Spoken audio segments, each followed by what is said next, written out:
childrens, welcome to my channel Easy 16. இன்னைக்கு Tamil Nadu syllabus standard 12 ஓட chapter 3 example number 3.4 பார்க்கலாம். Find the sum of the squares of the root அப்படின்னு சொல்லிட்டு ஒரு fourth power equation கொடுத்துருக்காங்க.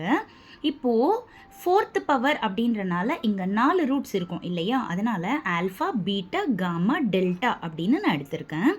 இப்போ பார்த்தீங்கன்னா இந்த ஈக்குவேஷனில் இருந்து நான் சம்மேஷன் 1 கண்டுபிடிக்கிறேன். That is sum of the products. இதோட ஃபார்முலா வந்துட்டு -b/a.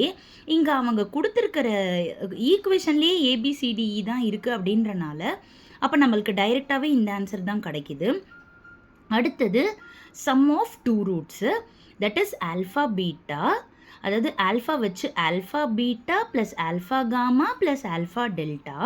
அடுத்தது பீட்டா யூஸ் பண்ணுறப்போ beta gamma plus beta delta, gamma use பண்ணுறப்ப காமா டெல்டா. இதோட வேல்யூ வந்துட்டு c/a. அடுத்தது summation of 3, that is alpha beta வச்சுட்டு காமா, ஆல்ஃபா பீட்டா வச்சுட்டு டெல்டா, அடுத்தது ஆல்ஃபா காமா டெல்டா. இப்போ ஆல்ஃபாவையே மிஸ் பண்ணோன்னா பீட்டா காமா டெல்டா. இதோட ஃபார்முலா வந்துட்டு -d/a.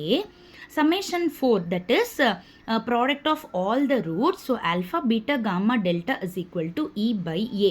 இப்போ அவங்க என்ன கேட்டிருக்காங்க, sum of the square of the roots, that is alpha square plus beta square plus gamma square plus delta square கேட்குறாங்க.